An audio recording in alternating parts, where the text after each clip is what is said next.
तो AC fundamental हम अभी तक पढ़े हैं। उसमें मैंने जो लास्ट टाइम में टॉपिक आपको पढ़ाया था वो था AC through pure resistive circuit. Pure resistive circuit, ठीक है। तो प्योर रेजिस्टिव सर्किट पढ़ाया था और प्योर इंडक्टिव सर्किट भी पढ़ाया था। Pure resistive, pure inductive circuit, ठीक है। तो प्योर रेजिस्टिव सर्किट में मैंने आपको बताया था कि वोल्टेज और करंट के बीच में, ये वोल्टेज और करंट के बीच में जो डिफरेंस होता है, एंगल का डिफरेंस, सपोज V बराबर अगर Vm साइन ओमेगा टी है तो I बराबर Im साइन ओमेगा टी होगा। अगर हम इसको इस तरह से भी लिखना चाहें तो Vm बटे R साइन ओमेगा टी। तो यहाँ पे प्लस जीरो और यहाँ भी प्लस जीरो है, मतलब दोनों के बीच में फेज डिफरेंस जो है, इस चित्र से भी देखिए दोनों सेम एंगल में है, दोनों के बीच जो फेज डिफरेंस होगा वो शून्य होगा। ये लास्ट टॉपिक में मैंने पढ़ाया भी था। ऐसे ही आपका, तो मैंने ये पढ़ाया था आपको। इसके बाद प्योर इंडक्टिव के लिए मैंने बताया था कि सपोज अगर ये वोल्टेज है तो ये करंट हो जाएगा वी आई। देखिए ये क्लॉकवाइज डायरेक्शन में, तो क्लॉकवाइज डायरेक्शन में जो आगे होता है वो लैग करता है, ठीक है। वहां पे जो फॉर्मूला आया था, सपोज V बराबर Vm साइन ओमेगा टी है, तो I की वैल्यू आई थी Im sign omega T minus 90। इसको हम इस तरह से भी लिख सकते हैं, Vm ये भी था Vm बटे एक्सएल, या हम एक्सएल की वैल्यू आई थी ओमेगा एल, ठीक है, साइन ओमेगा टी माइनस 90। तो यहाँ पे आप देखिए ये 90 डिग्री जो है वह वोल्टेज से पीछे चल रहा है। तो ये देखिए इस चित्र को, इसको मैंने बताया भी था कि अगर इसको दूसरे वे से चित्र बनाए तो इस तरह से भी बना सकते हैं। सपोज ये अगर करंट है तो वोल्टेज ये हो जाएगा। देखिए ये है एंटी क्लॉकवाइज में, कौन आगे चल रहा है? वोल्टेज, तो वही लीड कर रहा है। ये दोनों चीज मैंने आपको पढ़ाया था। एक्चुअली हमको जो पढ़ाना है इन तीनों का जोड़ एक साथ पढ़ाना है। तो फिलहाल ये कॉन्सेप्ट आप समझ लीजिए। ये वोल्टेज ये आपका रेजिस्टिव के लिए था, ये इंडक्टिव के लिए था। आज जो पढ़ाएंगे हम आपको वो एसी थ्रू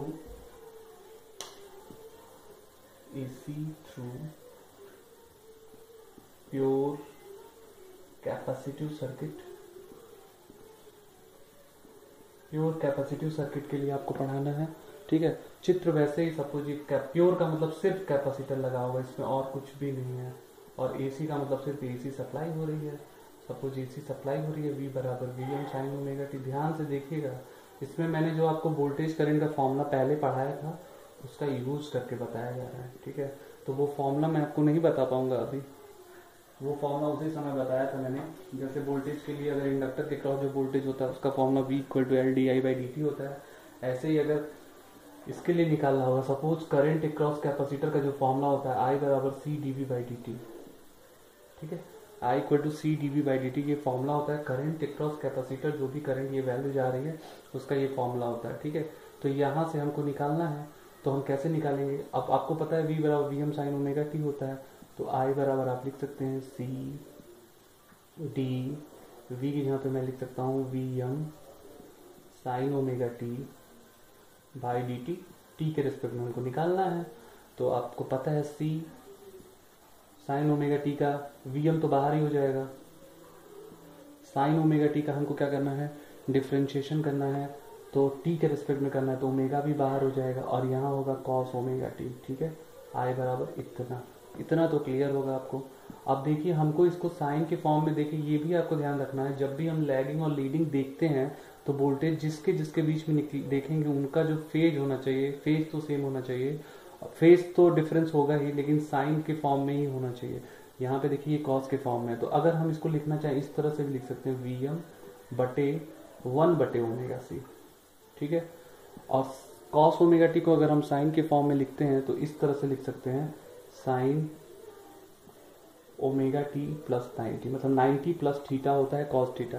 अब देखिए एक फॉर्मूला साइन 90 माइनस थीटा भी होता है, लेकिन 90 यहाँ पे आएगा, माइनस यहाँ पे आएगा, फिर यहाँ पे माइनस हो जाएगा, ठीक है।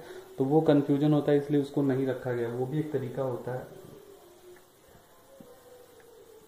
Vm बटे, अब देखिए जो 1 बाई ओमेगा सी होता है, ये भी एक्चुअल में जैसे I बराबर Vm बटे V बटे R होता है, वैसे ही ये जो है 1 बाई ओमेगा सी, इसका भी जो यूनिट है ओम होता है। लेकिन हम इसको बोलते हैं एक्सी, और एक्सी को हम बोलते हैं कैपेसिटर के केस में हो रहा है, इसलिए इसका नाम होता है कैपेसिटिव रिएक्टेंस। ठीक है, ये सारी चीजें आप फिजिक्स में भी पढ़ोगे। तो Vm बटे एक्सी, और ये हर जगह आता है। ठीक है, आई बराबर Vm बटे X C sine omega T plus 90 degree, ये एम्पियर में है। ठीक है, अभी देखो यहाँ पे जो V की वैल्यू थी Vm sine omega T plus 0, यहाँ पे करंट जो है Vm बटे X C sine omega T plus 90, मतलब अगर इसको हम कंपेयर भी कर दें Im sign omega T plus 90 degree. ठीक है, अगर हम ऐसा कुछ करते भी हैं तो आप एक चीज क्लियर कर सकते हो कि यहाँ पे जो वोल्टेज के साथ जो करंट है वो प्लस 90 डिग्री लीड कर रहा है। कौन लीड कर रहा है? करंट लीड कर रहा है। तो अगर हमको फेजर डायग्राम बनाना हो तो देखिए, कोई भी एक चीज बनाओ, जैसे मान लो मैंने यहाँ पे करंट बना दिया है, तो करंट लीड कर रहा है, करंट लीड कर रहा है, इसका मतलब क्या होगा? करंट एंटी क्लॉकवाइज में आगे होगा, ये है एंटी क्लॉकवाइज, तो वोल्टेज किधर होगा? ये होगा। ये है फेजर डायग्राम। अगर इसको दूसरे वे में मैं बनाना चाहूँ तो इस तरह से बना सकता हूँ। सपोज मैंने वोल्टेज यहाँ बना दिया, अब वोल्टेज से करंट लीड कर रहा है, तो किधर लीड करने के लिए मतलब किधर जाना चाहिए? एंटी क्लॉकवाइज डायरेक्शन में, तो ये हो जाएगा आई। ठीक है, तो यहाँ से क्लियर है कि दोनों के बीच में फेजर डिफरेंस कितना है? 90 डिग्री का है। ठीक है, और जहाँ पे एक्सी क्या है? कैपेसिटिव रिएक्टेंस है, और ये है आपका सब कुछ। तो यहाँ से दो चीजें क्लियर हो गई। कैपेसिटर के केस में आपका इस तरह से होता है, कैपेसिटर के केस में करंट लीड करता है, दूसरे किस तरह बोला है? कैपेसिटर के केस में आपका वोल्टेज लैग करता है। ठीक है, तो ये आपका हो गया प्योर रेजिस्टिव केस में, प्योर कैपेसिटिव और प्योर इंडक्टिव, तीनों केस मैंने बता दिया। एक यहाँ पे मैं समराइज कर देता हूँ इसको। ठीक है, तो इसमें कोई दिक्कत तो नहीं होगी आपको फिलहाल।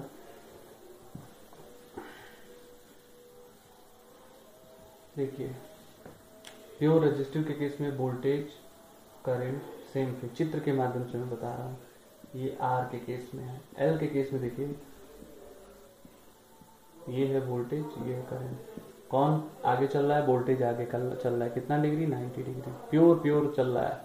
कैपेसिटर के केस में देखिए, चित्र बना लेंगे तो भी हो जाएगा, और भी तरीके हैं। अब कौन आगे चल रहा है? करंट आगे चल रहा है। ठीक है, एक नाम भी होता है शायद, इस तरह से भी आप समझ सकते हो, बुक में दिया है, सिविल इंजीनियरिंग का जो ये फॉर्मूला है, इस तरह से आप देख सकते हैं। ये सिविल है, CIVIL। ठीक है, तो हम देखेंगे C का मतलब कैपेसिटर, I का मतलब करंट, V का मतलब वोल्टेज, फिर I का मतलब करंट और L। ठीक है, हम पीछे की तरफ जाएंगे, यहाँ पे जाएंगे, तो यहाँ पे देखिए, ये है L का मतलब इंडक्टर है। इंडक्टर में जब इधर की तरफ जाएंगे तो ये है करंट, ये है वोल्टेज, मतलब एंटी क्लॉकवाइज में कौन आगे चल रहा है? करंट से वोल्टेज आगे चल रहा है, मतलब वोल्टेज लीड करता है। ठीक है, ऐसे ही अगर यहाँ पे देखिए, इधर की तरफ हम आएंगे, फिर इस तीनों को देखिए, ये हमने तीनों को लिया, तो इंडक्टर केस में जो वोल्टेज है वो करंट से लीड कर रहा है, याद रखना है आपको, जैसे भी याद रखिए। फिर देखिए यहाँ पे V से आगे कौन सा चल रहा है? करंट चल रहा है एंटी क्लॉकवाइज डायरेक्शन में, और उसके बाद क्या है? कैपेसिटर, मतलब कैपेसिटर के केस में वोल्टेज से कौन आगे चलेगा? करंट आगे चलेगा। तो इस तरह से आपका ये प्योर रेजिस्टिव, प्योर कैपेसिटिव का फंडा क्लियर होता है। ठीक है, तो ये होने का मतलब ये है कि अब हम तीनों को समराइज करेंगे, तीनों को एक साथ करके आपको बताएंगे। ठीक है, तो उसको मैं बताने जा रहा हूँ, ध्यान से देखिएगा। जब तक आप ये तीनों अलग अलग नहीं पढ़ेंगे तब तक आपको समझ में नहीं आएगा। ठीक है, इसलिए मैंने आपको ये बताया है। तो ये है, इसका हेडिंग मैं डालता हूँ, impedance through series RLC circuit. ठीक है, पूरा इम्पीडेंस निकालना है थ्रू RLC सर्किट, तो उसमें उसका यूज करेंगे, बिकॉज इसमें हमको पावर फैक्टर भी निकालना है, तो पावर फैक्टर के बारे में भी इसी से हम निकाल लेंगे। ठीक है, तो जितना आपके सिलेबस में मैं उस हिसाब से आपको बता रहा हूँ। बहुत सारी चीजें और भी होती हैं, लेकिन उसको स्किप करना पड़ रहा है, क्योंकि जितना आपको पढ़ना है, इसमें पावर भी निकाल सकते हैं, एवरेज पावर भी निकाल सकते हैं, तो वो चीजें आपको नहीं मैं बता रहा हूँ। ठीक है, अभी देखिए, impedance through series RLC circuit, इसके लिए मैं आपको, जैसे कि आपका सिलेबस मैंने देखा है, तो उसमें आपका पावर के बारे में कुछ भी नहीं दिया, पावर फैक्टर पूछा है। ठीक है, तो ये जो चीज है इसको मैं आपको बताना ही पड़ेगा। फिलहाल देखिए, impedance through RL series RLC circuit, इसके लिए एक चित्र बनाते हैं। अभी तक मैंने तीनों को अलग अलग बताया था, अब तीनों को एक साथ बता रहा हूँ। देखिए आर है, एल है और सी है, तीनों किस में है, सीरीज में है। सप्लाई कितना दे रहे हैं, वोल्टेज दे रहे हैं, एसी सप्लाई दे रहे हैं, सीरीज आरएलसी एसी सर्किट, ठीक है। ये है V, V बराबर Vm साइन ओमेगा टी, ये है R, ये है L, ये है C, ये है I, ठीक है। तो ये है आपका पूरा फिगर, इसमें कोई डाउट नहीं होगा। इम्पीडेंस को हम Z से रिप्रेजेंट करते हैं, किससे रिप्रेजेंट करते हैं, Z से। फिलहाल मैं अभी आपको ये बताने जा रहा हूँ, बस इसको देखिएगा। I V बराबर Vm sine omega T, V R L C, ठीक है। ये तीनों सीरीज में है, ये करंट है, ठीक है। इतना अगर आपको क्लियर हो तो आगे बताया जाए आपको।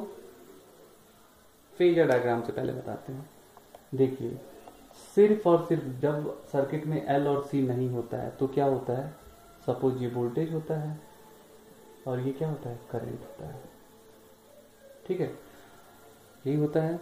अब एक चीज और देखिएगा, अभी जब तीनों एक साथ हो जाएंगे तो यहाँ पे मान लीजिए वोल्टेज क्या है, VR है, यहाँ पे जो वोल्टेज है वो VL है और यहाँ पे वोल्टेज जो है वो VC है। ध्यान से देखिएगा, ठीक है। याद करिए चित्र, जब प्योर रेजिस्टिव सर्किट था तो वहां पे V और I सेम फेज में थे, V और I सेम फेज में थे। मैंने यहाँ पे बना दिया है, इसको मैं VR भी लिख सकता हूँ, ठीक है, IR भी लिख सकता हूँ। तो वोल्टेज और करंट जब होगा सिर्फ इंडक्टिव सर्किट होगा। तो अभी देखिए अगर हम किसकी बात करें, अब सिर्फ इंडक्टर की बात करें, इंडक्टर की बात अगर करेंगे तो यहाँ पे इंडक्टर के क्रॉस जो वोल्टेज होगा वह करंट से कितना डिग्री आगे चलेगा, 90 डिग्री आगे चलेगा। तो यहाँ से जो करंट की वैल्यू बता देते हैं, देखिए 90 डिग्री आगे चलने का मतलब इधर जाएगा, ठीक है। तो ये है आपका VL, ध्यान से देखिएगा, ठीक है। ये है आपका करंट है, ये वोल्टेज आ गया, ठीक है। वोल्टेज रेजिस्टेंस के साथ सेम में होता है। अभी देखते जाइए आप, अभी क्या है, अब दोनों को भूल जाइए। अब ये है कैपेसिटर, अगर कैपेसिटर होगा तो करंट उसमें लीड करता है कितना, 90 डिग्री। तो जो कैपेसिटर के क्रॉस वोल्टेज होगा वह नीचे की तरफ हो जाएगा, तभी तो एंटी क्लॉकवाइज में ये आगे चलेगा, ठीक है। अब हम इसको पूरा रिजल्टेंट निकालना है। रिजल्टेंट निकालने का मतलब ये भी हो सकता है कि VL VC से ज्यादा हो सकता है या VC VL से ज्यादा हो सकता है, मुझे इसकी जानकारी नहीं है। तो हम क्या करते हैं, मान लो अगर हम रिजल्टेंट निकालते हैं तो यहाँ पे कहीं लिख देते, सपोज इस केस में मैंने दिखाया कि VL बड़ा है VC से, लेकिन एक्चुअल में हम इसको इस तरह से लिखेंगे, जो भी जिससे बड़ा हो निकल जाएगा, ठीक है। अब हम क्या करेंगे, इसको इससे मिला देंगे। अब मिलाने के बाद जो ये वोल्टेज होगा उसको हम बोलेंगे V, क्या बोलेंगे, टोटल वोल्टेज V बोलेंगे। तो आपको पता है कि ये एक समकोण त्रिभुज है, जहां पे ये है आपका बेस हो गया, ठीक है, ये हाइपोटेनस होगा, कर्ण हो गया, और ये हो गया आपका लंब हो गया, ठीक है, परपेंडिकुलर इस पे पड़ रहा है। तो और ये जो एंगल है मान लीजिए कितना है, थीटा है, ठीक है। अगर इतना सब आप समझ सकते हैं तो आगे देखते हैं। अब देखिए इसका फॉर्मूला, टोटल V का अगर फॉर्मूला देखें, V स्क्वायर बराबर VR square plus VL minus VC का होल स्क्वायर। इसमें कोई डाउट नहीं होना चाहिए आपको, नहीं होगा भी, ठीक है। इसको हम बोलते हैं वोल्टेज ट्रायंगल, ध्यान से रखिएगा, मैंने आपको वोल्टेज ट्रायंगल ये बता दिया, ठीक है, वोल्टेज त्रिभुज है ये। अभी अगर मैं इसको आगे और बढ़ाता हूं तो V बराबर हो जाएगा रूट में क्या हो जाएगा, VR square plus VL minus VC का होल स्क्वायर, ठीक है। तो ये मैंने अभी तक आपको जो बताया, थोड़ा सा पार्ट बताया, इसके आगे भी बहुत सारे पार्ट हैं, मैं इसको अगले लेक्चर में बताता हूँ।